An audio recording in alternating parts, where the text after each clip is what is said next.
रामकृष्ण हरी माऊली. मी प्रियंका आणि तुम्ही पाहताय भक्तीची शक्ती या यूट्यूब वाहिनीवरील आजचा महत्त्वपूर्ण भाग तो म्हणजे आज आपण ऐकणार आहोत संत सखुबाई यांची आज आपण कथा ऐकणार आहोत.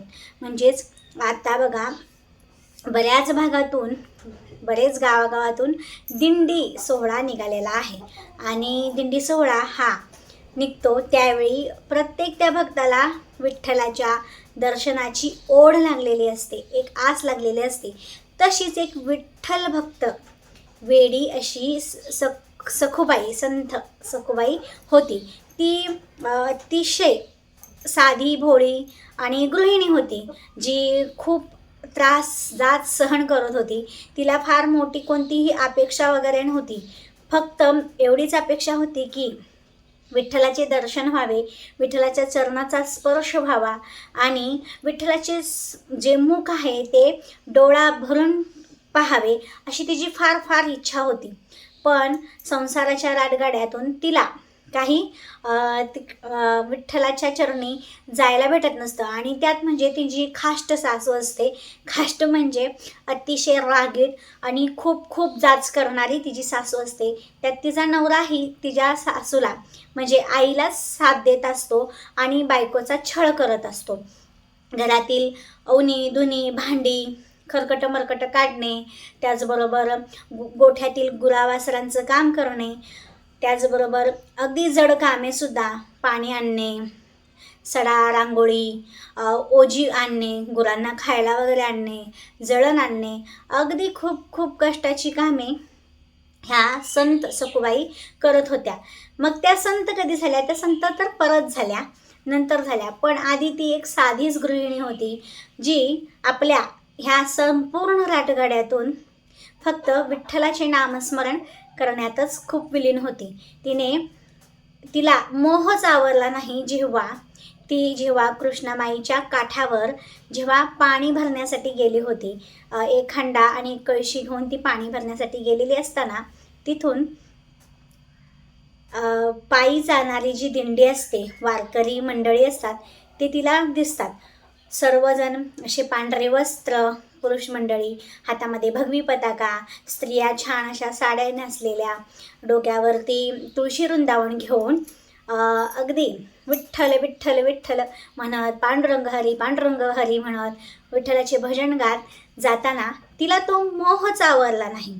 तिने तो हंडा कळशी तिथेच ठेवली आणि विठ्ठलाच्या दर्शनाच्या ओढीने त्या वारकरी मंडळीमध्ये सामील झाली.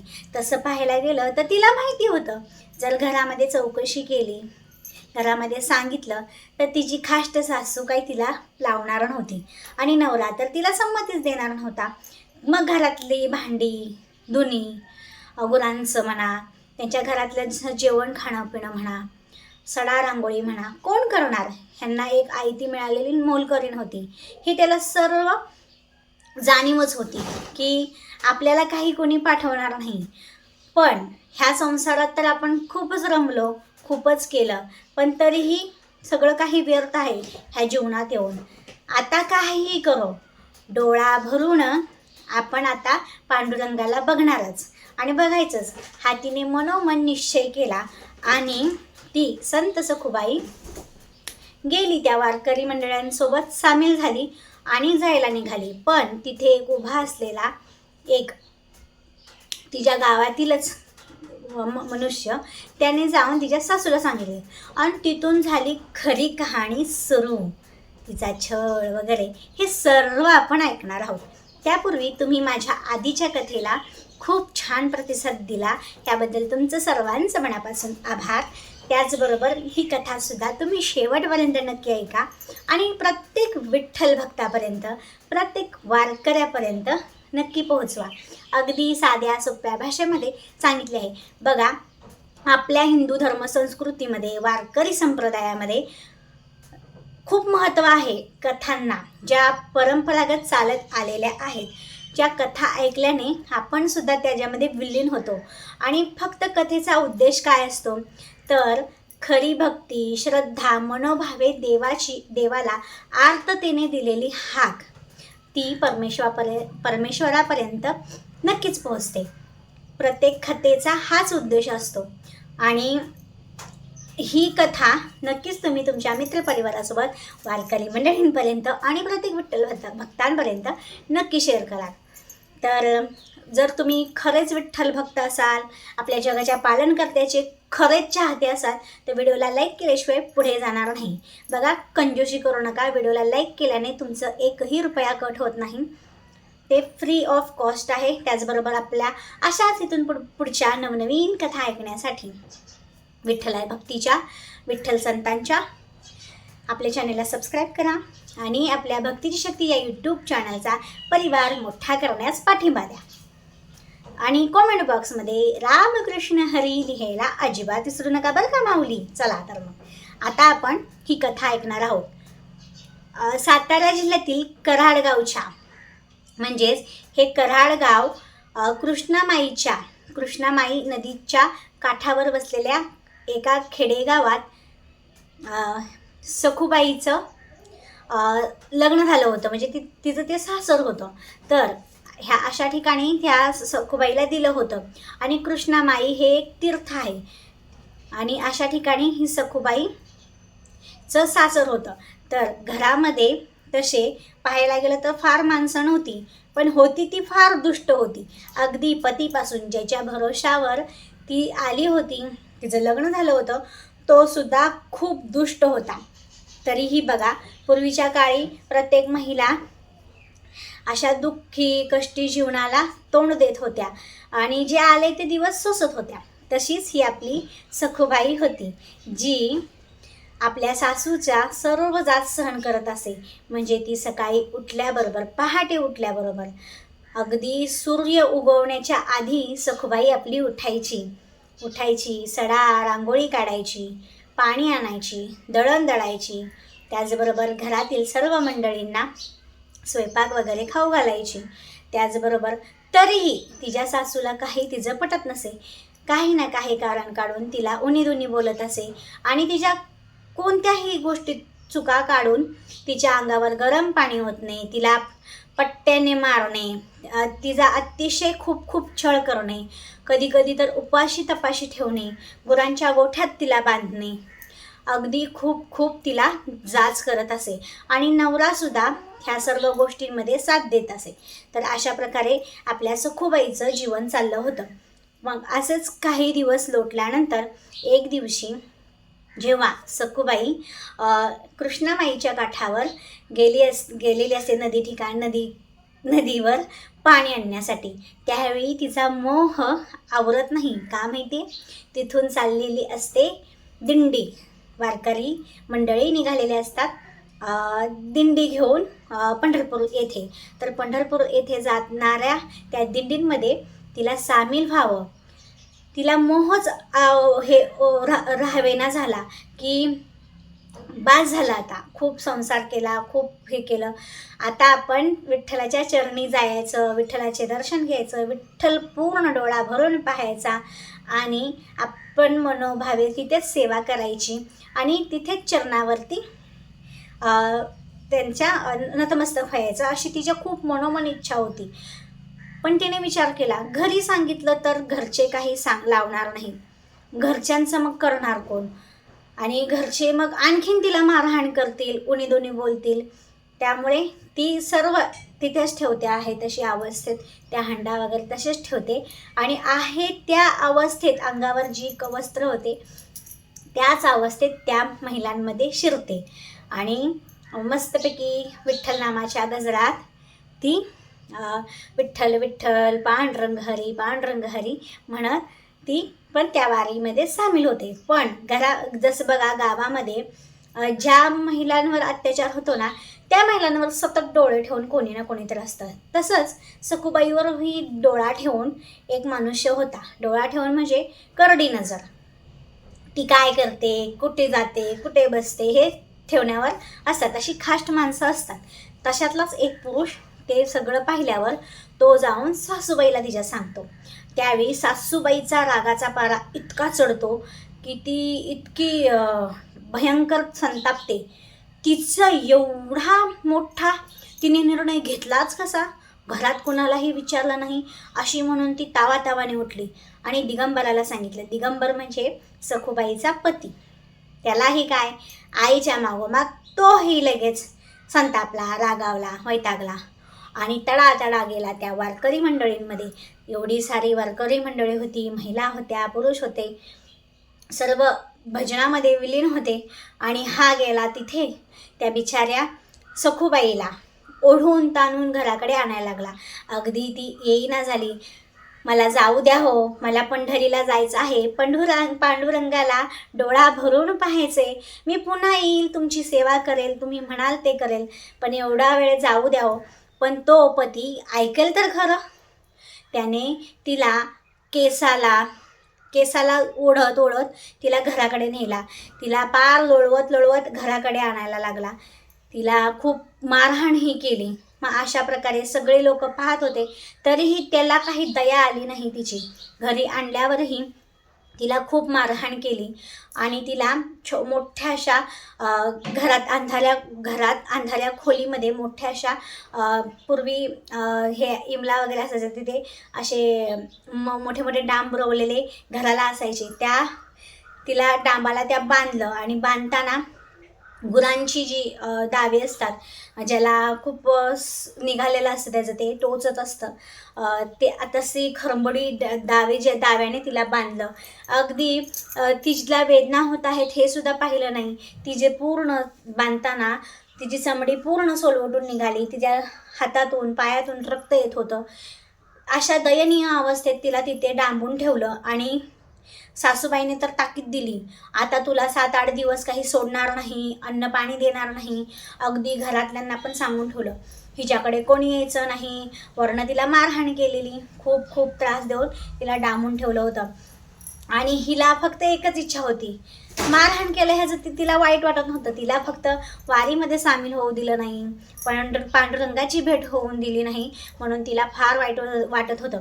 ती खूप दयावया करत होती, तरीही घरातली मंडळी काही ऐकत नव्हती. त्यामुळे मग हे घरातली मंडळी ज्यावेळी संध्याकाळी झोपले आणि ही जे सर्व शरीराची अवस्था पाहून तुम्हाला सांगते, परमेश्वर साक्षात विठ्ठल वैकुंठात हादरलं होतं. पूर्ण वैकुंठ म्हणजेच साक्षात विठ्ठलाला सुद्धा तिची खूप कीव येऊ लागली होती, कारण की माझ्या भक्ताला इतका त्रास होतोय म्हणून विठ्ठल सुद्धा खूप भावुक झाले होते. साक्षात विठ्ठल तिच्या पतीचं रूप घेऊन म्हणजे दिगंबराचं रूप घेऊन तिच्या पुढे येतात संध्याकाळच्या मध्यरात्रीच्या वेळी आणि तिला सोडतात.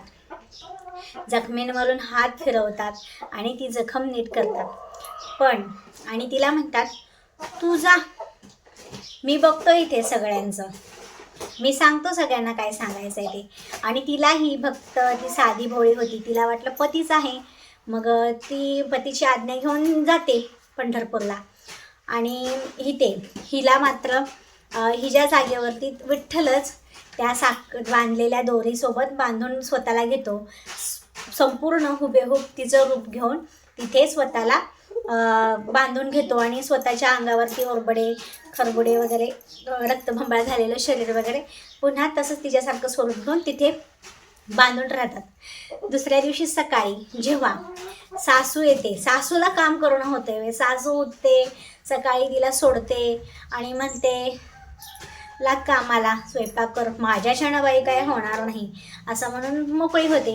ही बिचारी तर इथे जगाचा आपला कारभार चालवणारा विठ्ठल त्या सखूबाईच्या स्वरूपात असतात.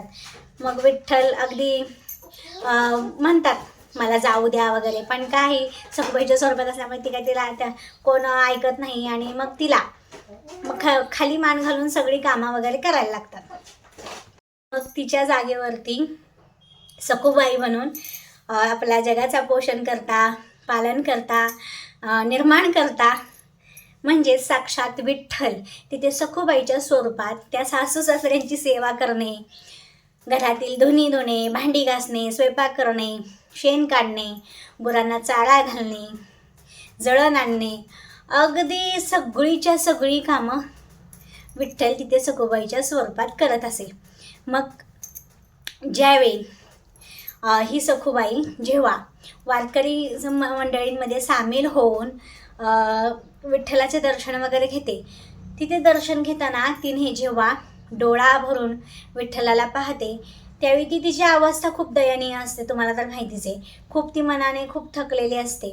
पण जेव्हा विठ्ठलाचे मुख पाहते तेव्हा ती निर्णयच घेते, आता मी घरी जाणार नाही, माझा प्राणत्याग मी इथेच करणार आहे, अशी ती निर्णयाने शपथच घेते आणि तिचा देहत्याग ती तिथेच करते.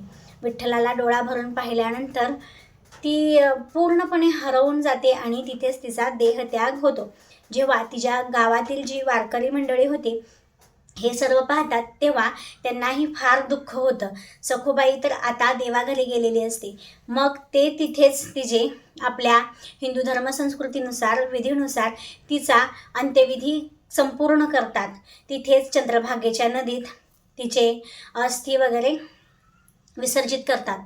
पण आता मात्र खूप मोठी खळबळ झाली. म्हणजेच तिथे रुक्मिणी प्रश्नात पडली. आता विठुरायाला तिथेच त्याच्या घरी सखूबाईच्याच घरी सखूबाई बनूनच राहावं लागेल. मग हे कधी कळणार आणि विठ्ठल कधी सुटणार तिथून, विठ्ठलाची सुटका कशी होणार, ह्या प्रश्नाने अचंबित होऊन उठली रखुमाई. मग रुक्मिणीने काय केलं, जिथे तिच्या अस्थी जळत होत्या तिथून त्या अस्थी वगैरे घेतल्या आणि तिला पुन्हा देह प्राप्त करून दिला त्या सखूबाईला आणि सांगितलं, तू जो प्रण घेतला होता, जो निश्चय केला होता, जी तू शपथ घेतली होती की मी इथेच प्राणत्याग करणार आहेस, तर तुझा तो देह त्याग हा झालेला आहे. आता तू नवीन देहाने आहेस, म्हणजे तुझा नवीन जन्म झालेला आहे. तर तिथे विठुराय माझे स्वामी फसले आहेत तुझ्या स्वरूपात आणि सगळी घरातली कामं वगैरे करत आहेत. मग ते इथं वैकुंठात कधी येणार, म्हणून मी तुला जीवित केलं आहे आणि तुझ्या भक्तीवर प्रसन्न होऊन तुला जीवनदान दिले आहे. आता तात्काळ तू घरी जा आणि माझ्या विठ्ठलाला मोकळं कर, विठ्ठलाला सोड, असं सांगतात. त्यावेळी सखूबाई जेव्हा धावत घराकडे निघायला लागते आतुरतेने रुक्मिणीचा आशीर्वाद घेऊन, तेव्हा ती खूप प्रसन्न होते आणि तिला आश्चर्य वाटतं की माझ्या जागेवरती सखूबाई बनून माझा विठ्ठल काम करत आहे. घरातल्याने किती छळ केला असेल, किती त्रास दिला असेल, किती उणीदुणी बोलले असतील, हे सर्व तिच्यावर केलेला अत्याचारही तिला आठवून रडवत होतं. का तर मी एक सहन करू शकते, पण जगाचा पालन करताना पण सहन करावं लागलं असेल, हे म्हणून ती भरभर झपझप पावलं टाकत होती. आणि वारकरी मंडळी पोहोचायच्या आधी ही बिचारी पोहोचते. मग पोहोचल्यानंतर घरामधील जे दिव्य वातावरण, जी सकारात्मक ऊर्जा, म्हणजे बघा जिथे सखूबाई आता होती, जिथे विठ्ठल स्वरूप सखूबाईचं होतं, तिथे विठ्ठलाच्या येण्याने काय झालं होतं, ज्या काही घरामध्ये निगेटिव्ह ऊर्जा होत्या, नकारात्मक शक्ती होत्या, घरातल्यांचे जे वाईट वगैरे विचार होते, ते सर्व दूर झाले होते, सर्व शांत झाले होते. आणि सगळ्यात महत्त्वाचं, घरामध्ये दिव्य स्वरूप प्राप्त झालं होतं. त्या घरामध्ये पाऊल ठेवताच तिला ते सर्व तेज पाहूनच हे झालं होतं. म्हणजे एक पॉझिटिव्हिटी आज एखाद्या घरात असेल ना, तर बघा एक प्रसन्न वातावरण असतं, तसं वातावरण त्या घरामध्ये होतं. ती जेव्हा घरामध्ये आली तेव्हा ती विठ्ठलाची गाठ घ्यायला गेली. विठ्ठलाने अक्षरशः तिला तिचं सांत्वन केलं आणि तिच्या डोक्यावरून हात वगैरे फिरवला आणि आशीर्वाद देऊन ते वैकुंठास गेले. पण पंचायत तर पुढे झाली. ते म्हणजे जेव्हा त्यांच्या गावातील वारकरी मंडळी जेव्हा आले आणि घरी सांगायला लागली की दुःखाने, अगदी रडत कोण, की सखूबाई वारली आणि असं आम्ही तिचा अंतिम संस्कार वगैरे केलेला आहे, असू द्या, घडतच असतं, मृत्यू हा येतोच, कुणाला चुकलेला नाही, असं तसं सांगत होते. त्यावेळी तिच्या घरातली मंडळी आश्चर्यचकित झाली. हे काय अभद्र बोलत आहे, सखूबाई तर घरातच आहे, असे सांगतात. त्यावेळी सखूबाई जेव्हा घराच्या बाहेर येते तेव्हा ही वारकरी मंडळीसुद्धा अचंबित होतात.